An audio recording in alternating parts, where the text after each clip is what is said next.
All right, guys, while we were sleeping, it appears that the United States and Israel attacked Iran. And they attacked Iran in Tehran, which is Iran's capital. There are numerous reports coming in. This is moving very quickly, ladies and gentlemen. So bear with me as you see this. I am going to give more details about this on Sunday's live stream with Colonel Larry Wilkerson. He will be joining us to have that conversation about the retaliations that are coming from Iran at this very moment. Ladies and gentlemen, we are in very, very scary, dangerous times.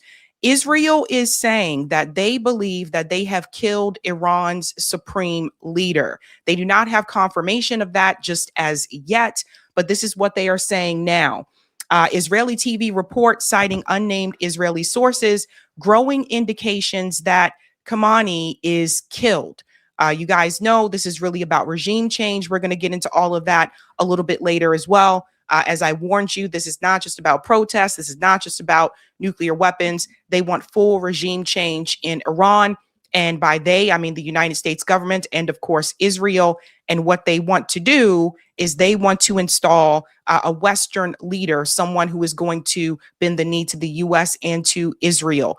We've been warning you guys that this has been a long time coming.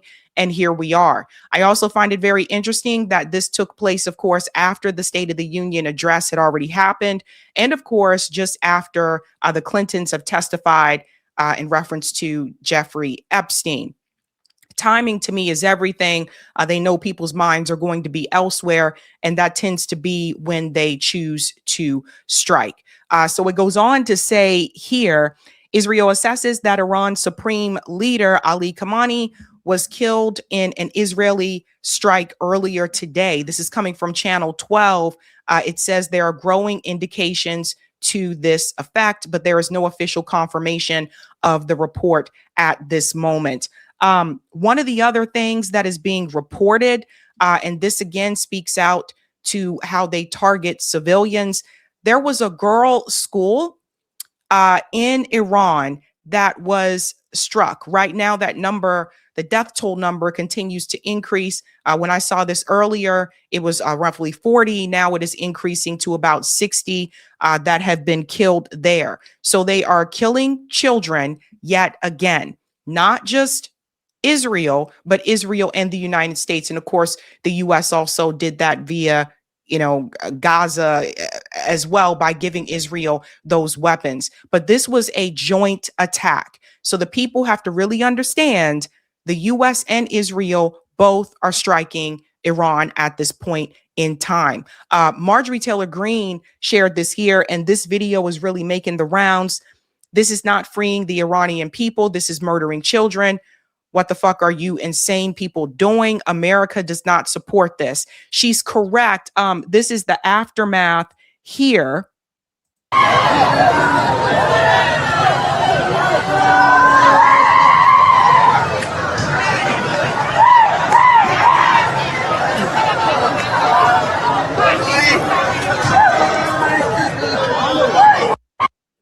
Now, many people are saying, where are the reports from Western media? I do want to remind you that typically Western media is late when it comes to the civilian attacks. We just have to look back at Gaza and we remember how that all panned out, how they continue to lie over and over again and say that they were not, targeting or killing these children or these civilians. And of course, it took the pressure of other media, alternative media, and independent media to make them come forward with the truth about that. This time around, it's happening right out of the gate. Children killed yet again. And if you're shocked by this, you have to remember these are the same two governments, Israel and the United States, that had no problem killing children in Gaza and obviously made it very clear to you that they don't care about protecting children when it comes to the Epstein situation as well. So at this point, people should not be surprised anymore. But again, let's go through this timeline a little bit here so you can see what transpired. Major joint attack. The U.S. launched major combat operations in Iran, joined by Israel. Then Iran leaders, they say, were targeted. Israel targeted Iranian political and military leaders, two U.S. officials told NBC News, while the U.S. aimed to take out Iran's ballistic missile and nuclear programs. And this is what they're going to use. They're going to say, just like they did with Gaza, well, we attacked that school because we were trying to target the leaders in Iran, or they were using those girls as human shields, right? This is what they tend to do. From what I understand from reports that are coming, it seems like the supreme leader was not at that school, but was nearby, right? So, guys, these are targeted attacks. Israel has, I would say, phenomenal intelligence. Again, they have the type of technology where they can actually see if there is a crumb on your shoe. They know exactly what they're doing. Trump urges regime change. We're going to get into that video as well. Iran retaliation. So Iran has already responded by firing missiles at Israel as well as the U.S. bases across the region in the UAE, Qatar, Kuwait, Bahrain, and Jordan, sending ripples across the Middle East. It also goes on to say that Iran's foreign minister is still willing to talk and de-escalate. So this is exactly what we did not want to happen. Obviously, if you strike Iran, they are going to respond. And that's why the U.S. government was clearing out those military bases a couple of days ago, because they knew that it would be met with response. So you now have attacks in Dubai, the UAE, Qatar as well. And this is where I say again, the other Arab nations are going to have to stand up to Israel and the United States. If they do not do that, they are also putting their population at risk as well. Let's go ahead and jump in here to this clip where it talks about these retaliations. Jeremy, have any of the Iron Dome intercepted any of those missiles? Is there a timing on when those might arrive? So first of all, right out the gate, notice what the commentator is concerned about. Is everybody in Israel okay? Let's be sure to drive this home, folks. The United States government and Israel are the aggressors. Iran did not attack Israel first. It didn't attack U.S. bases first. They attacked them. But notice where his concern lies. That tells you the plan, ladies and gentlemen. That's the thing about Western media. They're already letting you know who they're in it for. He doesn't ask, anybody okay in Iran? No, he wants to know if people are okay in Israel. Let's continue. Well, we certainly know that Iran has already fired a barrage of ballistic missiles at Israel. We had sirens going off not only here in Tel Aviv, but also in Jerusalem, in northern Israel, in southern Israel, pretty much Israelis everywhere across the country, millions heading to bomb shelters as those ballistic missiles came in. It does appear that there were several intercepts. We have not yet gotten reports of any actual impacts as a result of those ballistic missiles. But all of this kicked off this morning around 8:15 a.m. local time. Israelis were woken to the sound of sirens, not announcing incoming missiles, but rather alerting Israelis to this new state of emergency that is in place as Israel announced that it had struck targets in Iran. Now, notice very quickly, they are able to once again go to bomb shelters. So you see how well they are protected?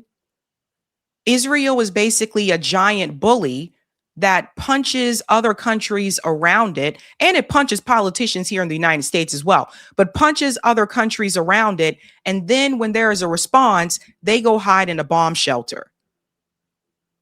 That's how much protection they have. It goes beyond the Iron Dome. If you are big enough to punch someone, you should be big enough to receive the hit that comes back with it. Once again, Israel and the U.S. is the aggressor here. Then quickly learned that it was not just Israel, but that these are joint strikes carried out by the United States and the Israeli militaries, targeting a range of targets inside of Iran. I'm told that there were dozens of targets that were struck by both militaries. We have been watching, of course, for weeks now as the United States has been carrying out this enormous military buildup in the region, but simultaneously a diplomatic track was taken taking place. But this morning, that diplomatic track was completely cast aside in favor of this military action by the United States and Israel. We heard from President Trump making clear that this is not just about going after Iran's ballistic missile and nuclear programs, but setting the conditions for regime change. And we have heard similar comments as well from the Israeli Prime Minister Benjamin Netanyahu. We know now that Israel is at a very heightened state of awareness. Most Israelis are either in their bomb shelters or very close by, awaiting the ramifications of this, as we are already watching Iran launch missiles not only here, but at other sites across the Middle East. Which is what we told you would come of this. Again, hiding in their bomb shelters. So yes, this was not about the protests. This is not about the nuclear weapons. This is about regime change in Iran. And I will say this again for those who are new. Even if you disagree with the way that Iran's regime operates, fine, you can disagree with that.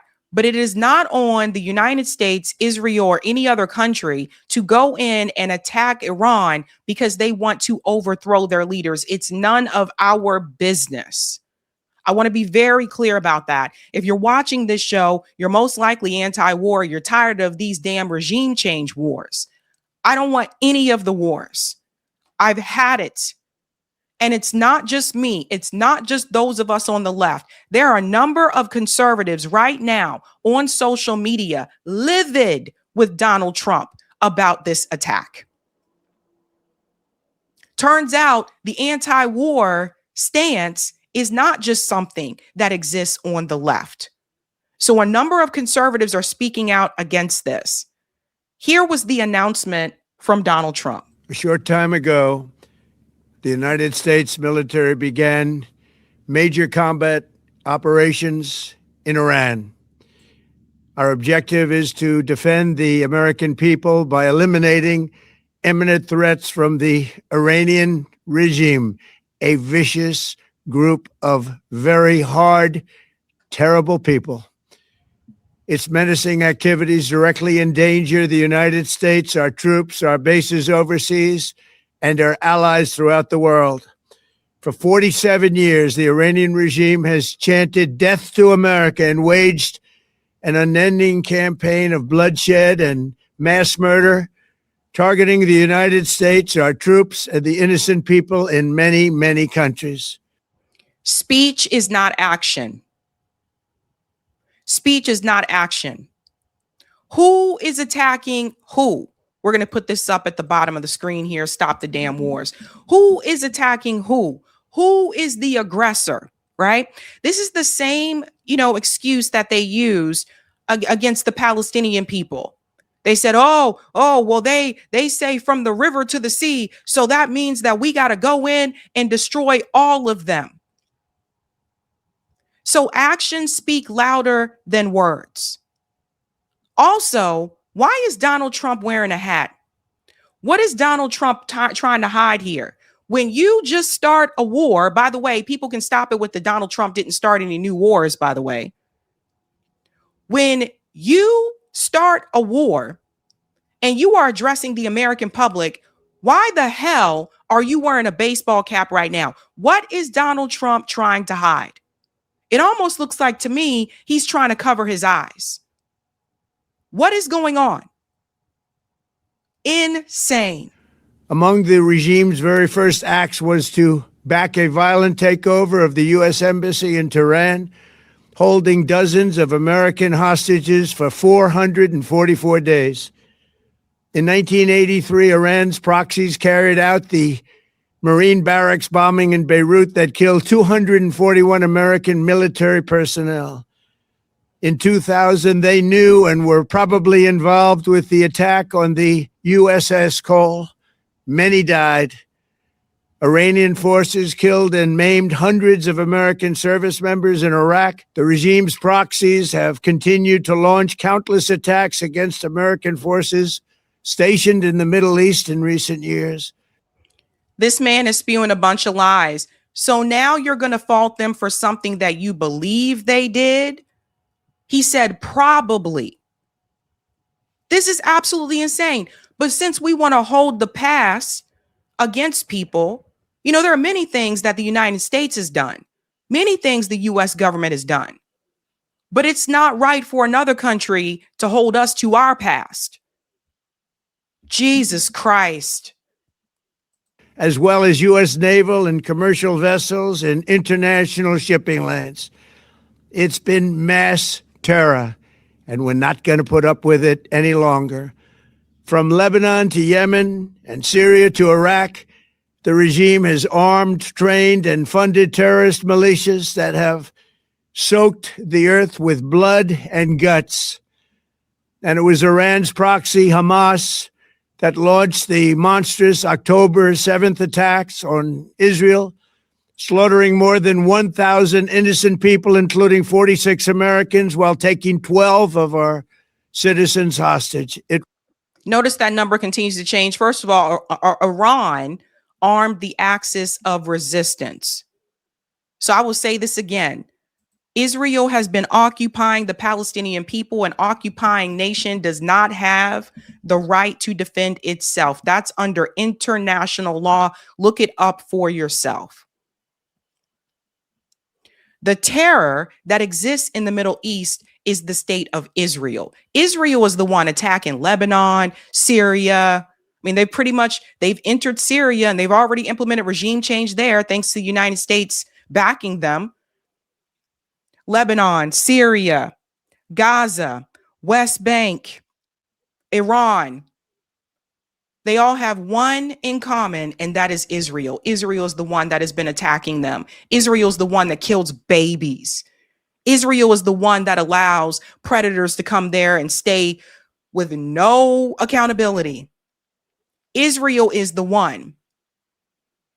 Israel is the one that backed and supported the likes of Jeffrey Epstein and Oud Barak and their global criminal organization. Israel is the terror. And imagine calling all these other countries the terror when the terror is Israel and they're the ones that are implementing these attacks. They're the ones that are coming after people. But this is the lie that has been sold to the American people for years. The only difference is this time around, it's not working the way that it used to. One thing I will tell you about this particular conflict, the recent poll shows the majority of Americans are against a war with Iran. The most recent one I saw was over 80%. This is going to destroy Trump's administration. If anything else didn't before, if it wasn't the Epstein files, if it wasn't, continue to give Israel weapons so that they can continue to genocide the Palestinian people, people are not happy. Many of conservatives are complaining. So this is not a favorable war. We'll go on a little bit more here. It's hard to listen to all of this because it drives me crazy. It was brutal. Something like the world has never seen before. Iran is the world's #1 state sponsor of terror and just recently killed tens of thousands of its own citizens on the street as they protested. That is another lie. It wasn't Iran that did that. Those were Mossad agents, which we said, and even Israel admitted that Mossad agents were there at the protests, causing this conflict, causing this harm. So do you guys see what is happening here? It has always been the policy of the United States, in particular, my administration, that this terrorist regime can never have a nuclear weapon. I'll say it again. They can never have a nuclear weapon. That is why in Operation Midnight Hammer last June, we obliterated the regime's nuclear program at Fordow, Natanz, and Isfahan. If it was obliterated, then why are you saying that they're still building a nuclear weapon? They have been saying that Iran is building a nuclear weapon since I was a kid. And if you're older than me, then probably even longer than that. That's how long they have been saying this. After that attack, we warned them never to resume their malicious pursuit of nuclear weapons, and we sought repeatedly to make a deal. We tried. They wanted to do it. They didn't want to do it. Again, they wanted to do it. They didn't want to do it. They didn't know what was happening. They just wanted to practice evil. No, they didn't. Let me just jump in here for a second. So first of all, if put yourself in their position in just a second, okay? If you live on a block and everyone in your block has a gun, but the police tell you, or the government tells you, you're not allowed to have a gun, how would you feel about that? Because at any moment, all those people with the guns can point their weapons at you and you have no way to respond in the same manner. Think of it that way. Iran is in a region where Israel does have nuclear weapons, and Israel wants Iran out the way. They want to take over that regime because they want the countries in that area and some of the countries in Africa too, as you've seen, to bow to their accord, to allow their economic interests to come through. As Netanyahu said, he said Iran is the threat. It's the curse. He wants Iran gone. The curse, not the threat.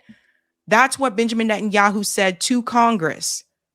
So in order for that to happen, that would mean that they would either have to take out Iran or they would have to install another Western puppet, just like the West did to Haiti, just like they did to Iraq, just like they did to Libya, over and over again. They have done this around the world.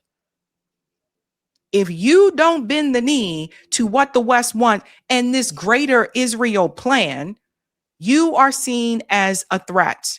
And they'll come up with any type of excuse to convince the American people that they have to go take this country out. They've been doing this for years. More people have woken up since October 7th. The United States government, along with its allies, have allowed Israel for years to occupy people, to oppress people, and then cry foul when those people say that they are going to resist or fight back or say no. Now, I want you to put yourself in their shoes for just a second. How would you feel if you were occupied? How would you feel if you were in the situation of the Palestinians, if you were in the situation of the Iranians, where this small, tiny state with evil intentions and genocidal intentions tells you that you need to bend to them because they are supreme? How would you feel? Because that's essentially what we have. It's a supremacist state. It's a genocidal state. And this is the final stage of colonialism. Iran has been resisting that. Now, it doesn't mean Iran does everything right. I'm not here to say Iran is right about everything. But people have a right to say no. People have a right to resist. That's how we got here. I keep telling you guys, Zionism is going to destroy the world. But Iran refused, just as it has for decades and decades. They've rejected every opportunity to renounce their nuclear ambitions, and we can't take it anymore. Instead, they attempted to rebuild their nuclear program and to continue developing long-range missiles that can now threaten our very good friends and allies in Europe, our troops stationed overseas. Oh, so now they're saying Iran could attack people in Europe. You see how far this goes? It goes from Iran is a threat to Israel to Iran is a threat to the United States to Iran is a threat to Europe. Pretty sure, willing to bet you, the Iranian people are not thinking a day about Europeans. Could soon reach the American homeland. Just imagine how emboldened this regime would be if they ever had and actually were armed with nuclear weapons. We have to stop it there. I can only do so much, you guys. I'm sorry. But the reality is this. They are going to drive this fear to you.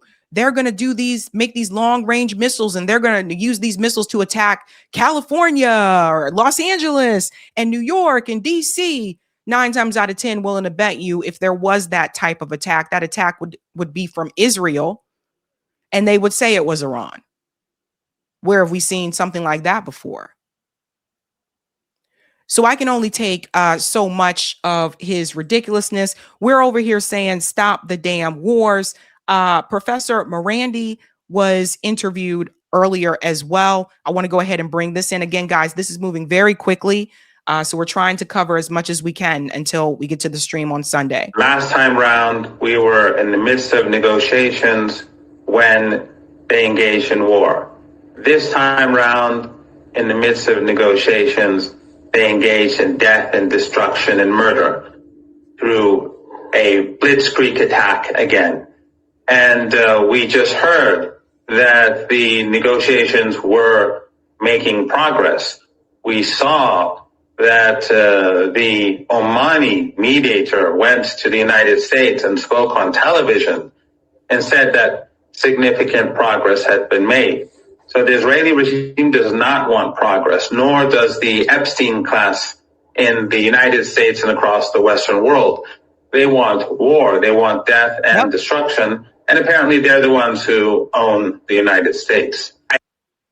That part right there, I think, is very important.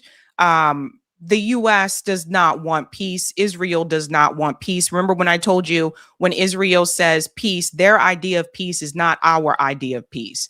Their idea of peace means that they're in control there in the Middle East, and everybody else is bending the knee to them. That's their idea of peace.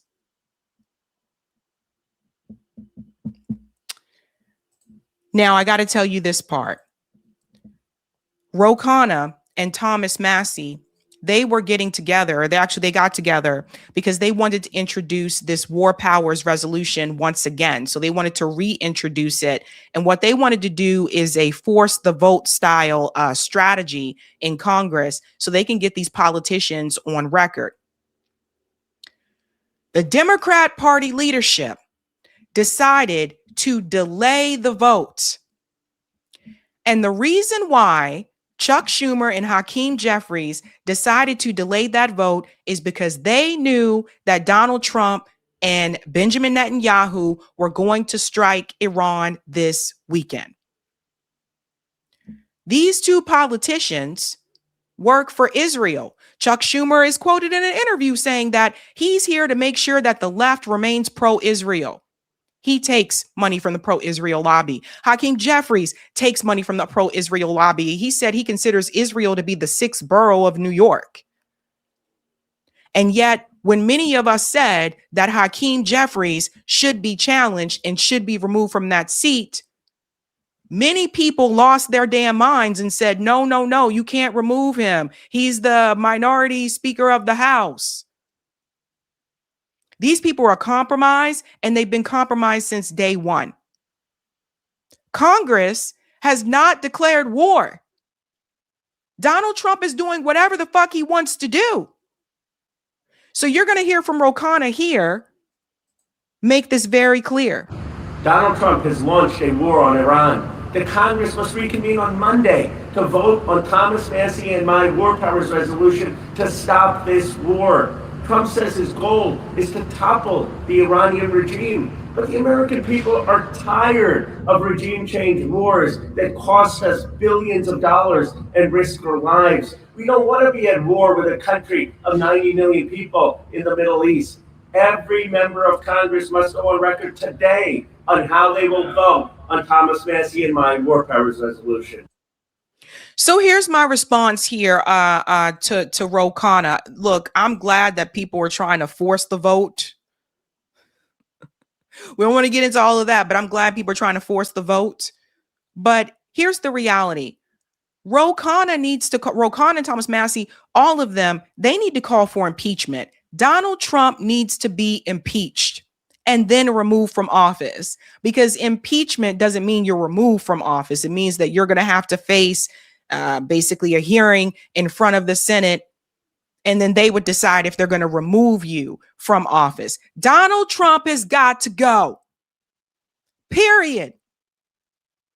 Period. Ro Khanna knows that they did this on purpose. This is where the Democratic Party, if they were an opposition party, this is where they would have jumped in and got on record. And then people say, well, what would you do after that after people get on record? You get those people out of there. You hear me? That was the whole point of Force the Vote. All those politicians that vote for these wars, you get them out.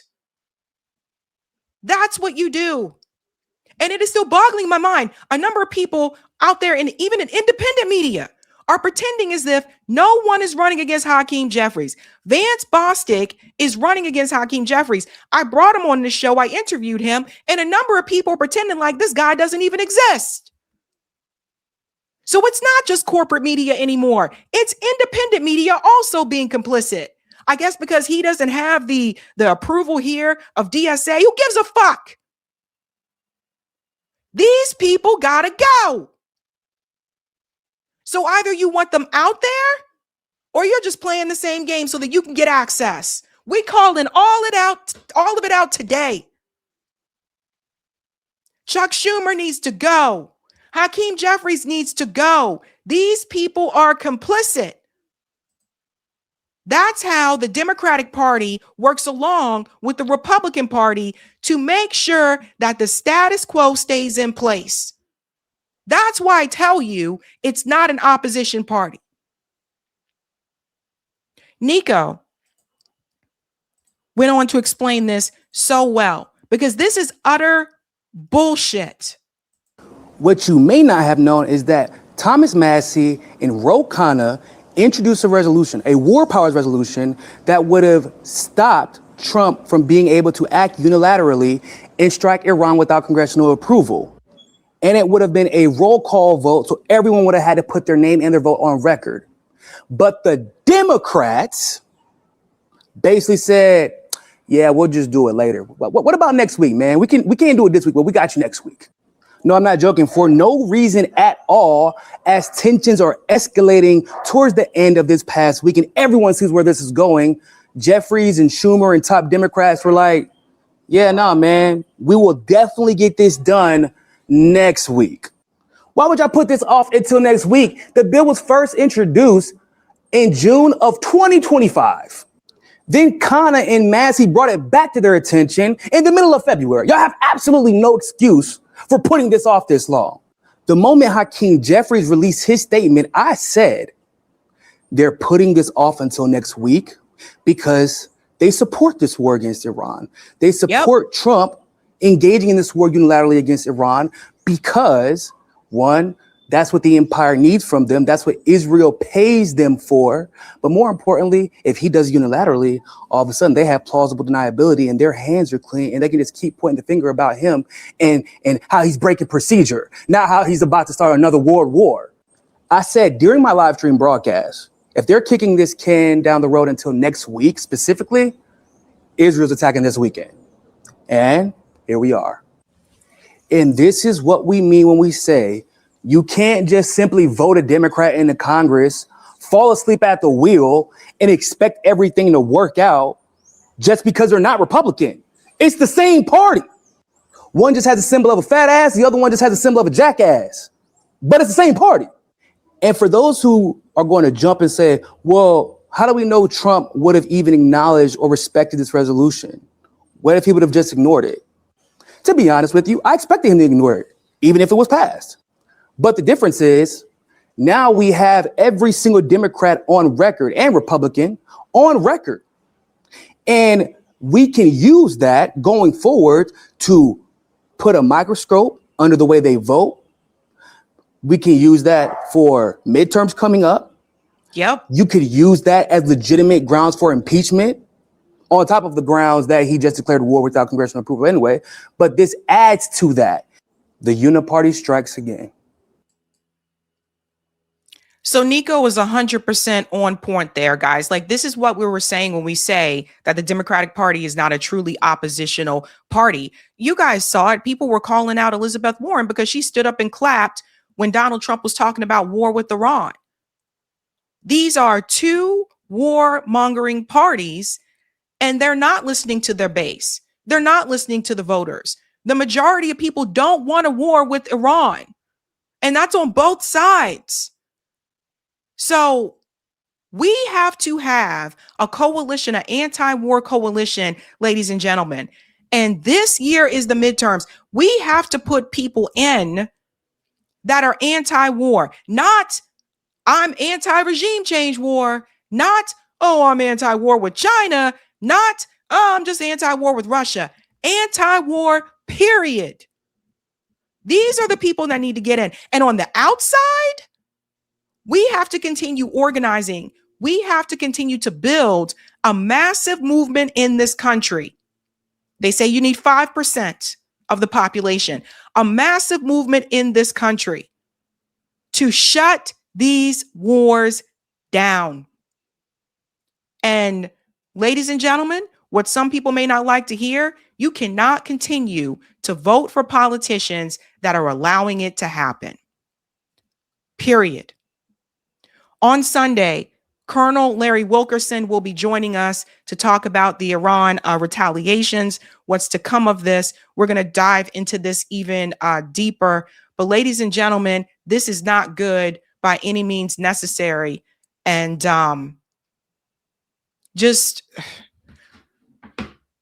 hold on, take a deep breath, because the West continues to show the world who they really are.